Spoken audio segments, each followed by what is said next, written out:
It's the final round of USC Speedweek, and the 10K bonus is well and truly still up for grabs.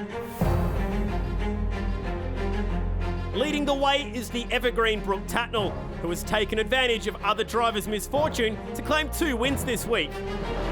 He has been docked 2 spots for an infield pass. This will bring the lead to Tatnall. Brooke Tatnall has claimed his 75th World Series Sprintcars win. But right behind him is local star Jamie Veal, who is in the form of his life and seemingly can do no wrong this summer. In third place is James McFadden, who was on track to just about wrap up Speedweek until fate stepped in and blew up his right rear tyre.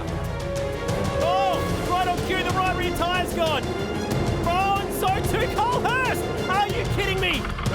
2 tyres go in the space of a lap, first and third. There's money to be won on a cold and windy night here in Warrnambool. This is NZ World Series Sprintcars.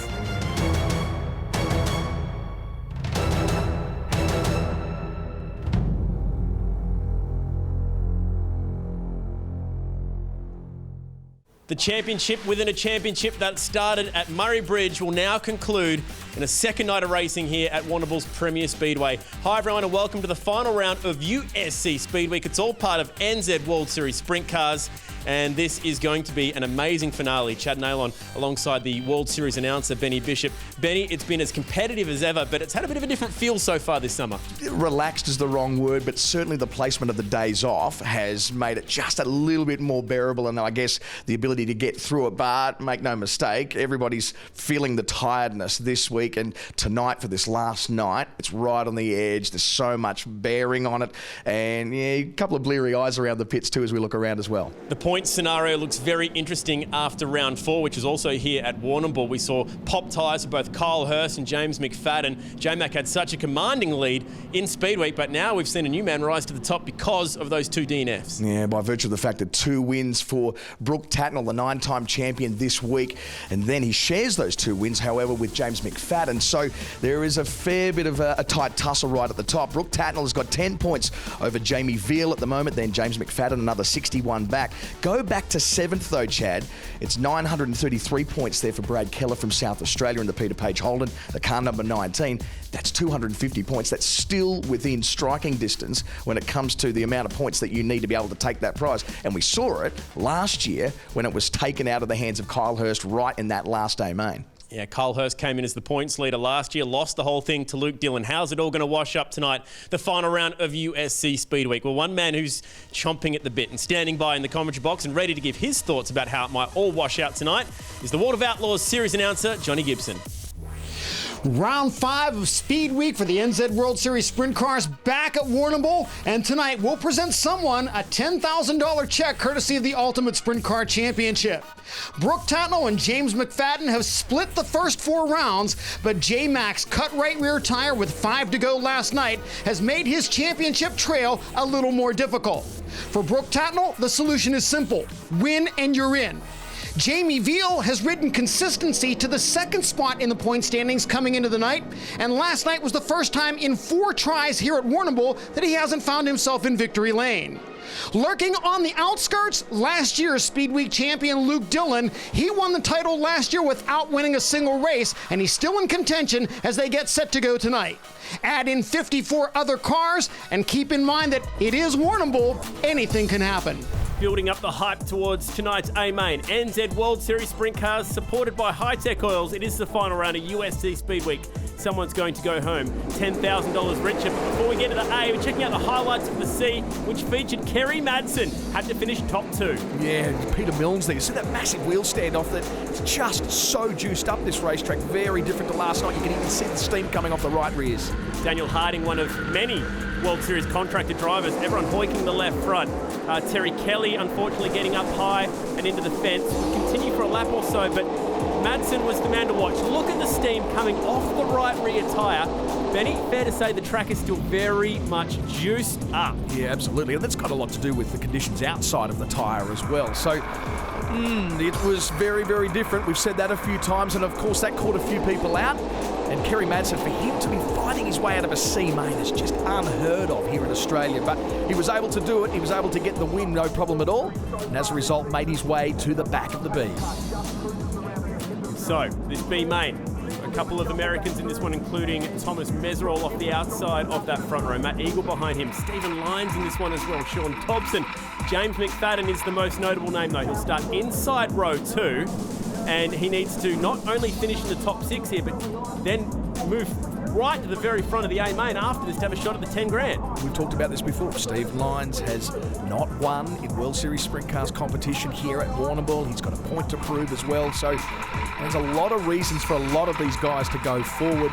And like I say, this is a good A main in any language, anywhere in the country at the moment. So look at that right on the inside. McFadden very much flirting with the very bottom of the racetrack. How? Sideways, backing in. Sean Dobson in car number 21. Dobson nearly made contact with Stephen Lyons. I think it was a fair bit of jostling for position further back. McFadden really made a mess of the start of that race, tried to get over aggressive. It backfired badly. He's still in at the moment of a transfer spot, and this battle in front of him should help. Yeah, absolutely. That's Thomas Meserol. Keep in mind, that's his second night with the wing over him. Big chop there from Matt Eagle, but look at the steam again coming off the back of Kerry Madsen's car as he just taps onto the back of Mr. Speed, Matthew Reid. Oh, how's this drive from the American Racing 29? Remember, he started on the last row. He needs to finish inside the top 6. Meserol goes around right behind McFadden. We saw it all on the Shannon's Insurance onboard. That'll mean that Madsen goes up yet another spot, but he's still not quite close enough to being inside the top 6 as still steam pours off that right rear. 11 laps remain now as we just keep our focus on the American Racing car number 29. He's just about to get up the outside, or inside as it may turn out, of Solomon. Stephen Lyons still charges on. He's sitting in 5th at the moment as he is trying to reel in the tail tank there of the 2010 Easter Trail winner, Sean Dobson, car number 21. So they're both safely inside those transfer spots. And actually, Meserol did a good job of fixing that spin because he's only fallen back to 7th, which means he's one spot off the final transfer, which at the moment sits in the hands of Brad Keller. Great to see Keller back here. Oh, goodness me. Solomon and Craig Vanderstelt, the Direct Fuels car number 2. Oh, and the race leader, though, the 66, that's Tim Rankin. Now, was he part of the accident, or did he come to a stop after the Reds came on? You can see the cherry glowing there at the moment. You can only hope for his sake. I mean, he was the quickest guy out there, Chad, and by 0.3 of a second as well. As see how it all played out. Vanderstelt's clipped the wall. Oh, he's come into the back. Van Ginnigan's in there as well. And at that point, the leader is facing backwards, so he may have gotten away with one here. This is looking over Kerry's right shoulder. He saw that all unfolding, and that's why he decided on the High-Tech Oils replay to pull it hard left and get on the brake. So where does that leave Madsen now? About 4 or 5 spots outside the transfer. Not impossible. He probably needs another caution or 2. But I'll tell you who the luckiest man is here. Tim Rankin, who's been given back his spot at the front, and off he goes on the restart. Lines 2. Just trying to look down the inside of Sean Dobson again. McFadden had a shot at Matt Eagle on the restart. We know that J-Mac loves a post-slide job pass. And in comes Meserol, looks to the low line.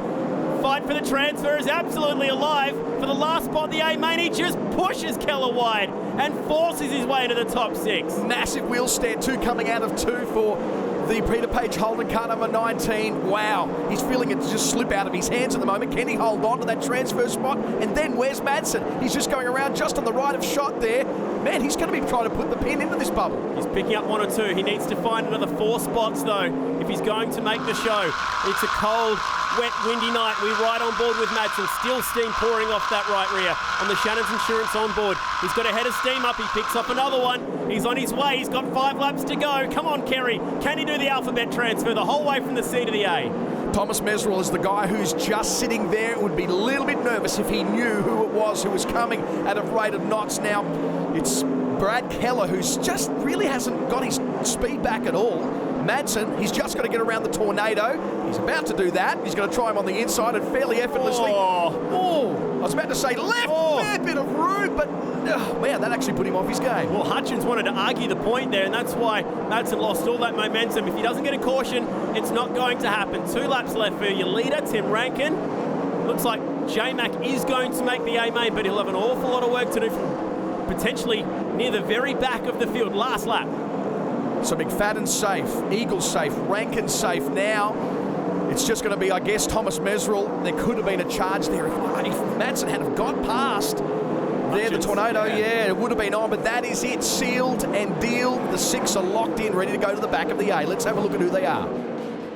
Well, that was an exciting B main. Rankin lucky to get away with being a part of that accident and then reinstated at the front. Lyons safe and sound in the field. Mesrel got that last transfer off Brad Keller, and unfortunately the Madman's run is over, but boy, he put in a huge effort tonight at Warrnambool. Well, Tim Rankin lucky to transfer through to the A main. It was a lucky break, and I mean that literally. They cracked the wheel centre in the 66 machine and also broke the Jacobs ladder, but he will start in the A main tonight, as will this guy, James McFadden. James, it's been a bit of an up and down past couple of rounds in Speedweek. You were leading at one point. You're still mathematically in contention, but it's going to be really hard, isn't it? Yeah, the way the track is tonight really doesn't allow you to kind of get up there and pass. You know, we had a really bad time trial, which put us back. Since then, we're just trying to be able to claw our way forward, and we really can't get by cars. So it's going to be tough to see how we're going to do that. I'm not really sure yet. I'll make my mind up when we get out there, I guess. All right, well, we wish you all the best for the A feature. James McFadden, 90 points behind leader Brooke Tatnell in the USC Speedweek Championship. All will be revealed after the break.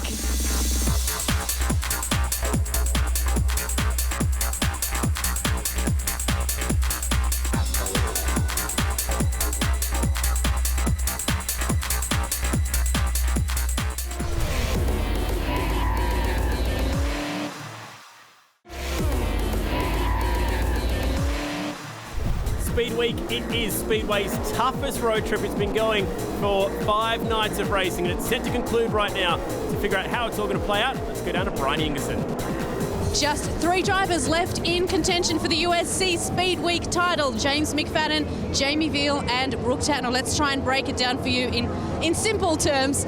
For James McFadden to win the Speedweek title, he'll need to win the race and have Brooke Tatnell and Jamie Veal finish no better than 6th and 7th place. In terms of Veal and Tatnell, if they finish 1st and 2nd in this race, whoever wins the race will win Speedweek.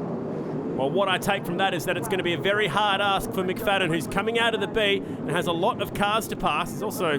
That looked awkward. He's playing around with this car at the moment, Ben. He doesn't look too happy with it. It's going up high. We heard earlier that he was tying down the left. No, there is issues here for sure. James McFadden. He's pulled up on the cushion. Is he undoing his belt? Belts are undone. He is out of the car. Oh, this is so dramatic before the race has even begun. He's having a look at the front end, obviously not happy with the way this car is behaving, but it's done, it's over. He was a sure thing for Speedweek until that tyre popped on him in the A-main last night, but unfortunately, it looks like we are now down to a race between 2. Let's hear what J-Mac's got to say. James, it's devastating. What happened?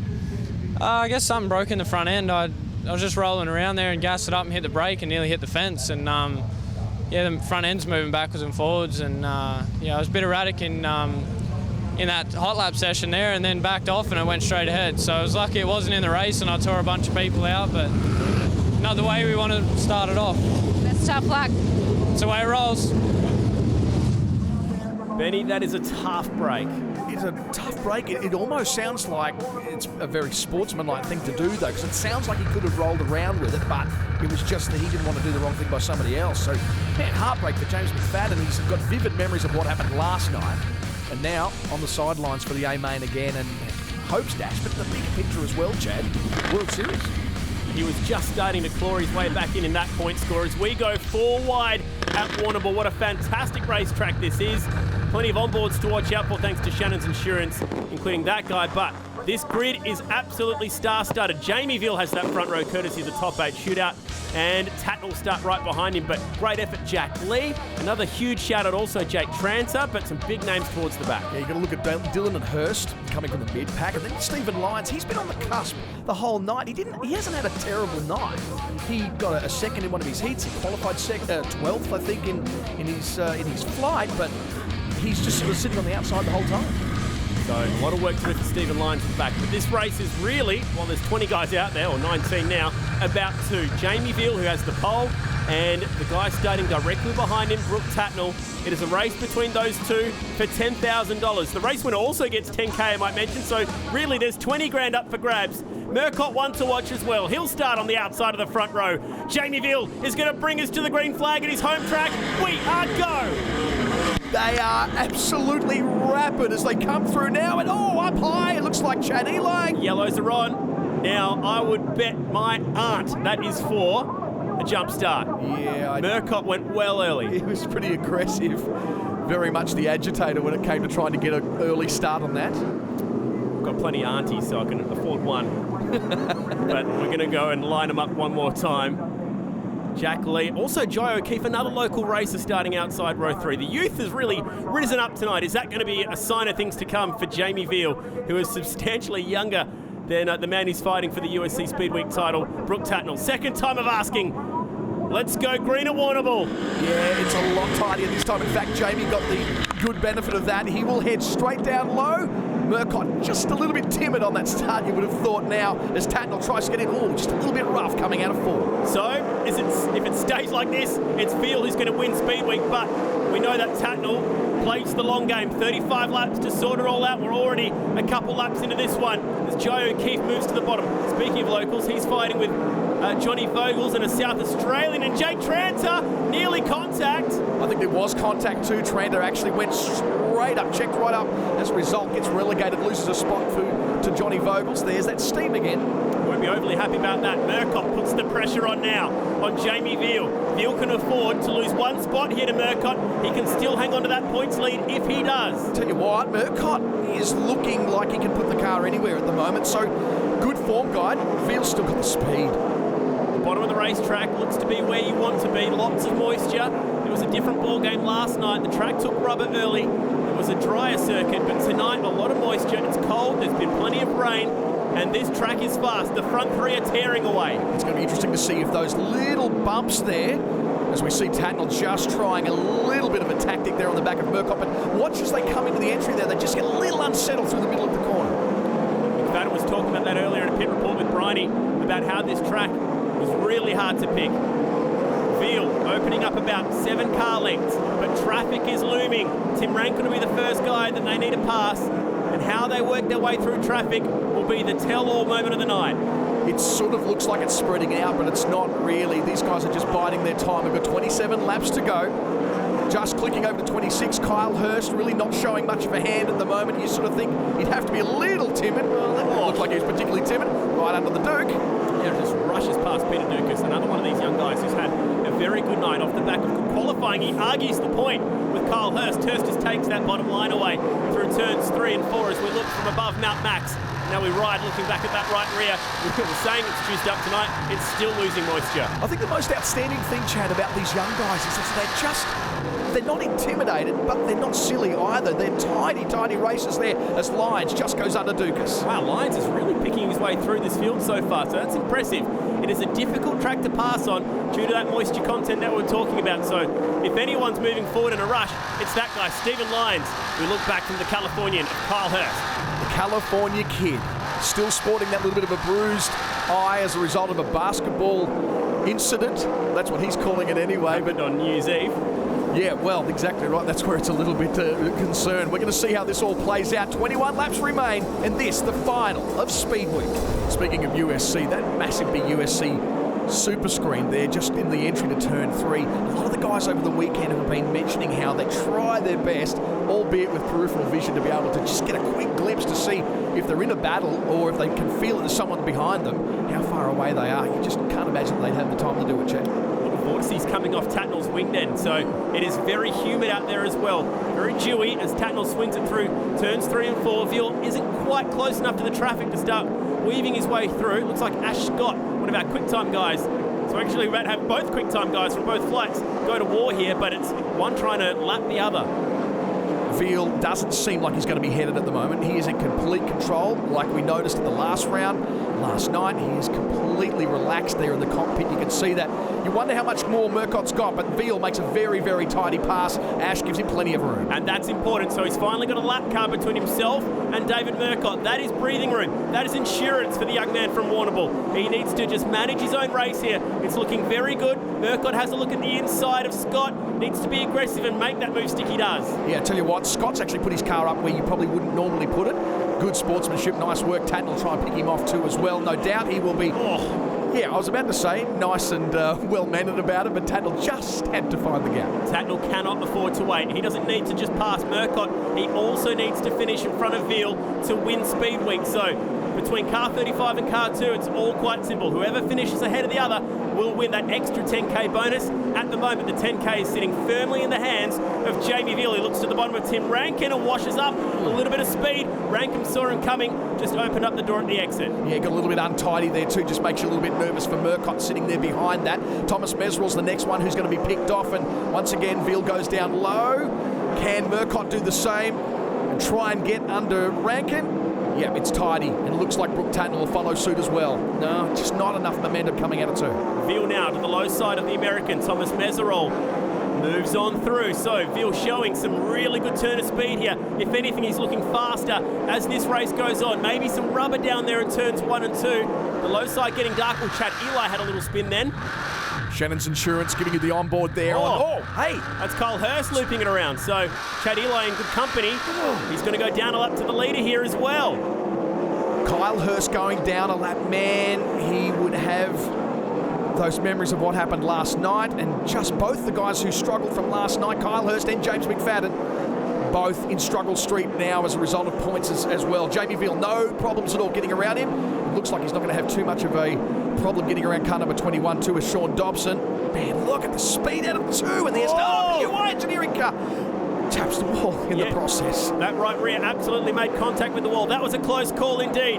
Now look at this, Murcott struggling to get around T-Mez. Tatnell wants to buy into this argument. Murcott swings up in front of the 29 down there in turns 1 and 2. Tatnell needs to follow him through. He does. He's going to have to get a little bit more, I guess, desperate, which is really not the way that Tatnell likes to work. He likes to be processed. He likes to think through what he's doing. Thankfully, Meserol just opens up the gap nicely there as Jamie Veal still under fire. 4 laps to go. Blowing left rear for Luke Dillon. That'll bring out a caution flag, and Veal loses that big lead that he had. He had a 3-car buffer. It's gone, courtesy the left rear Hoosier of Luke Dillon. Last year's Speedweek champ is gone from the A. Dillon was able to get that $10,000 bonus without winning anything last year, and Veal's on the cusp of doing the same thing tonight. Yep.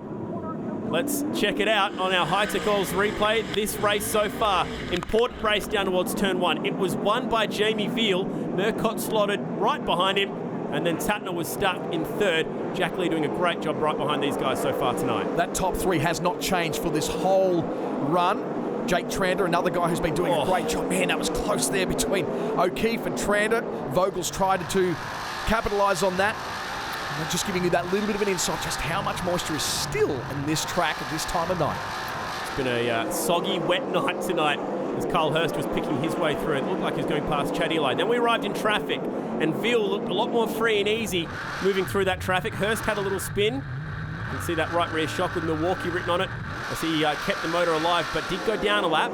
Lost 5 spots in the process of that too, and that is what has brought the cautions on now that we are sitting at the moment. Car number 26, the Diamond Bay Motorsport entry of Luke Dillon, will be striking up a DNF right alongside James McFadden. This is the Christmas bonus for Brooke Tatman. He comes away from his family, got to earn the money. This is a big paying job right now, that he could lose it as they launch now. This is rapid from Veal on the restart. 4 laps remaining. 4 laps that stand between him and another $10,000 purse to go on what could be a $10,000 win. He's checking out. Surely he's got this wrapped. It looked like a pretty good restart. I think he's moved that front wing forward a little bit too. He had it set a little bit further back when he got to the traffic. Murcott, though, not letting him get away. within a couple car lengths. There'll be 2 to go this time by. Murcott looks to the low line, can't make it stick. Murcott's looking very good in mid-track, isn't he now? As Veal's just staying on top, a little bit unsettled out of 2. Oh, was that a little bit of a slight glance at the wall? Murcott goes as wide as he can to come in tight and gets the slider on Jamie Veal with 1 lap to go. Coming to the white flag, Murcott snatches the lead, but Tatnall needs to get him as well. He's too far back. Veal will be angry that he's lost the race, but he'll still hang on for the USC Speedweek win, and Murcott gets one on the board. He's been MIA all week. Now he's arrived. Murcott has just scored his 25th podium in World Series Sprint Cars, and coincidentally his 50th top 5 as well, and what a way to do it, winning the last race of Speedweek. It's been a massive week.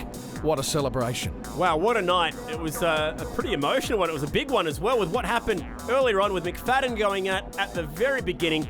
Veal controlled that entire race. Murcott, opportunistic as ever, picks his pocket, coming to the white flag. Tatnall good enough for a podium, but not good enough to win the whole deal. He came in as the points leader tonight, so that means that back-to-back years the points leader will walk away disappointed. Let's hear from our race winner. David Murcott, that was heart-in-the-mouth stuff there. Congratulations. Yeah, it's good to steal a win, that close to home. Like I said, I lost touch with him. Just 3-lap traffic, he picked it a lot better than what I did, and he drove a hell of a race. But the restart, gave us a fresh chance. And Jamie took the top, I guess, try and make a bit more momentum on me. But my car worked really good around the bottom, and I guess being the shortest way around, that probably worked pretty good for us. So like I said, thanks to the crew guys. They did an excellent job with the car tonight. The last 3 or 4 nights we've been fast, and just needed a bit of luck, so we finally got it tonight. It's been such a tough week, not only for yourself but many of the drivers on Speedweek. How satisfying is it to finish it with a win? Oh, it's great. I've won Speedweek races before, but I've never won one at Warrnambool, so it's pretty satisfying, I can tell you. It's it's awesome. Like I said, it's good for the crew guys. It proves we've got good car speed. So thanks to Dave and Lorraine Horrell for everything they do for me. Can't thank them enough. So thanks very much. It's hard to believe that after 5 grueling nights of USC Speedweek that Jamie Veal has taken that title over Brooke Tatnall by just 7 points. It'll be mixed emotions for him though, because he's lost a race, but he's won a series. He's down with Brian Ingerson right now. Well, Jamie, David Murcott, he just pipped you for the race win, but congratulations because you've taken out the Speedweek title. Yeah, it would have been a nice way to win, but I don't know what happened there after that restart. Could have been just me being a bit slack with my tyres, but we just didn't have much grip with the left rear. It was pretty hard, so one Speedweek, we still won a little bit of money, I suppose. A little bit. You've taken $10,000 payday. Plus, you not only won USC Speedweek, but you're still leading the World Series Sprint Cars overall. It's been a good day. It's been a great day, but it's a bit hard, leading 31 laps of featuring it past a second ago. But I should keep on my game a bit more for the next one. And great. Congrats to Murcott. He's had a tough week too, so it's good to see him win. Congratulations. Cheers. The news just keeps getting better for Jamie Veal because he is the overall championship leader as well, but Tatnall has just eaten into that gap a little bit. McFadden, after a strong run early this week, falling away just a little bit. Stephen Lyons actually drove all the way up to 9th after coming out of the B, which will help his point score as well. And Murcott, I wonder after tonight's win, is he now a contender? Fantastic 5 nights of racing in just a week. Speedweek, it's always entertaining, and it was again this year. Thanks to Bryony, Johnny, and also Benny. Look forward to the next round. That one's in Brisbane. We'll see you there.